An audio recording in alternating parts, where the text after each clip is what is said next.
Salut les filles, aujourd'hui je vous retrouve pour une nouvelle vidéo qui sera une vidéo donc, pour vous montrer comment faire un bonbon. Donc tout d'abord ça ne sera pas en fimo, ça sera en cernite. Voilà, donc ça sera pour faire un bonbon rose avec une écriture dessus. Donc voilà, je tiens aussi à dire merci à Fimo et Chevaux. Elle sera pourquoi si elle regarde cette vidéo. Donc tout d'abord il vous faudra de la pâte cernite blanche et de la pâte cernite rouge. Donc vous allez faire des boules avec ces deux pâtes. Donc voilà, là j'ai fait deux boules. Donc vous voyez qu'elles ne sont pas de la même taille. J'ai fait une grosse boule de blanc et une grosse boule de rouge pour que ça me fasse un rose clair. Donc ensuite nous allons malaxer l'ensemble. Donc je vous conseille une technique, c'est de rouler en fait le boudin et ensuite le plier, le rouler, le plier, le rouler, le plier, et vous allez voir que ça va vraiment aller vite. Après c'est plus pratique pour la la fimo, car elle est un peu plus dure que la cernite. Mais la cernite vous pouvez malaxer comme ça ira tout aussi vite que l'autre technique. Je crois même que ça ira plus vite. Donc je sais pas si vous avez vu, mais j'ai fait quand même des boules assez petites, mais car je veux un bonbon petit, donc voilà.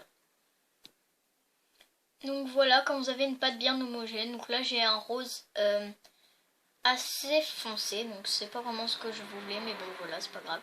Ensuite vous allez faire, donc désolé si vous voyez l'ombre ici, hein, mais je suis désolée. Vous allez aplatir un peu votre pâte et la tasser comme ceci, je sais pas trop comment vous dire, en une sorte de carré. Donc, pas vraiment carré, plutôt rectangle. Voilà, donc, comme ceci. Donc j'ai oublié aussi pour le matériel, je ne l'ai même pas cité, mais je vais vous le dire dans la barre d'infos. Donc voilà. Ensuite, vous allez refaire un petit bout de pâte rose. Donc voilà, moi j'ai refait un mélange. Donc faites-le essayez de le faire le plus rapproché de cette couleur. Donc moi c'est quasiment la même, hein. Sinon ça se verra pas trop. Ensuite vous allez prendre un bourron. Donc là moi c'est un butine tool fait main, hein. Donc voilà.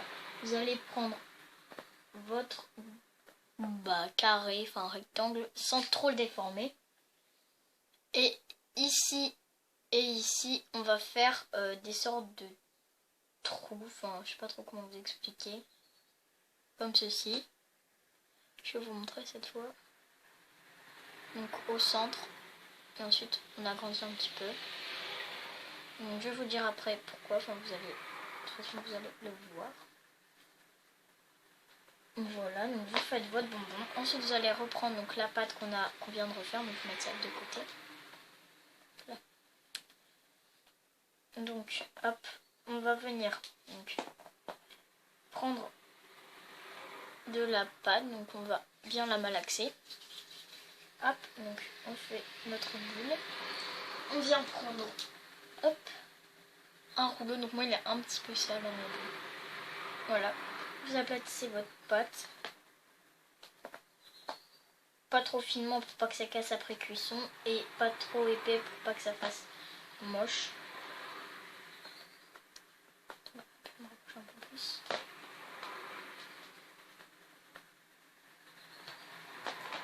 Voilà, comme ceci. Quand vous avez fait une forme à peu près ronde, vous allez couper cette forme à peu près ronde en deux, comme ceci. Donc je vous conseille de décoller avant, mais bon, tant pis. Voilà. Donc vous allez ensuite, je vais vous montrer avec un. Donc hop, vous allez faire des sortes de plis, je sais pas comment. Oh non, juste il faut le faire dans l'autre sens. Donc du côté rond, arrondi. Attendez, je prends celui-là parce qu'il est un peu déformé l'autre. Voilà, du côté arrondi, vous allez venir pincer comme ça. Je sais pas trop comment expliquer. Voilà, faire une forme comme ça à peu près. Et donc les entailles ici servent à mettre nos petits trucs là, voilà, pardon, vous voyez bien sûr. Donc vous faites la même chose avec l'autre demi-cercle. Voilà quand vous avez mis les deux. Donc ensuite, quand vous avez mis les deux, vous allez prendre donc l'ingrédient mystère, enfin l'outil mystère, c'est des pâtes en forme de lettres. Donc ça va être pour creuser en quelque sorte notre bonbon. Donc on va en sortir un petit peu. Donc moi en fait j'ai emmené là-dedans. Voilà. Vous allez en prendre. Et donc vous allez vous mettre en tête de ce que vous allez marquer. Donc moi perso je vais marquer Miam. Donc vous en reprenez si vous n'avez pas toutes les lettres qu'il vous faut. Donc je trouve pas. Je sais pas si vous avez vu mes cheveux, mais je ne trouve pas. Donc vous marquez Miam, vous marquez autre chose. J'ai l'impression qu'il n'y a pas de i. Les i, vous dis tout de suite, sont très rares dans le truc, enfin dans les pâtes. Moi ce que je vais faire, c'est que je vais casser un j. Hop là. Et bon. Je sais pas si je vous ai dit ce que j'allais marquer. Vous savez, je suis tellement tête en l'air que bien sûr. Je ne me souviens plus. Et il me faut un dernier M. Si je te trouve, bien sûr. Non.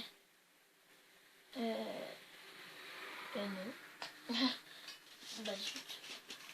Je suis pas douée, hein, je vous le dis tout de suite. C'est quoi gna. Ok, c'est quoi gna. Je ne trouve pas de M. Bon, moi je vais couper et je vous retrouve après. Donc voilà, quand vous avez les lettres qu'il vous faut, donc moi j'ai marqué Miam. Je sais pas si vous allez voir. Attendez. Là, ici, voilà, c'est marqué Miam. Donc vous allez ensuite prendre vos lettres et tout simplement les placer dessus. Donc, et ensuite vous allez presser. Donc je vais les mettre. Attendez. Quand vous les avez mis, vous allez appuyer, presser. Donc moi je vais mettre ma lame comme ça. Et je vais appuyer. Donc on presse bien sûr. On appuie, donc voilà, quand c'est mis, voilà, c'est incrusté on va dire. Et donc ensuite vous allez les désincruster. Donc un conseil, je vous propose de prendre une lame comme ceci. Ou alors vous prenez un cure-dent, mais une lame de cutter ça marche très bien. Donc je vais vous montrer avec une lettre. Hop, et vous voyez, ça s'en va parfaitement. Donc j'enlève et j'arrive. Donc voilà après. Donc quand j'ai enlevé les lettres.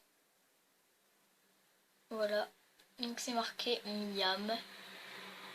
Voilà, donc je trouve que ça fait un peu trop creux. Donc ce qui est bien, c'est que en fait, moi, mon douting tool passe parfaitement à l'intérieur. Et je crois que après cuisson, je vais mettre de la peinture à l'intérieur.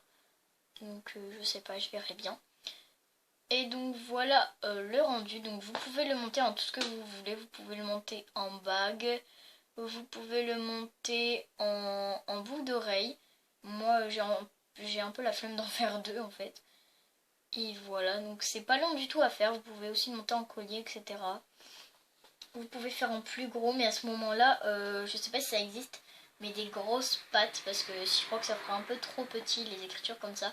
Là c'est pile la bonne taille de bonbon pour mettre ça dessus, pardon. Et donc bien sûr les pattes que vous avez utilisées pour écrire votre mot à la poubelle, ne les mangez pas. Voilà, donc moi je les mets dans ma poubelle. Et voilà, donc je vous dis à bientôt pour de nouvelles vidéos. Bisous!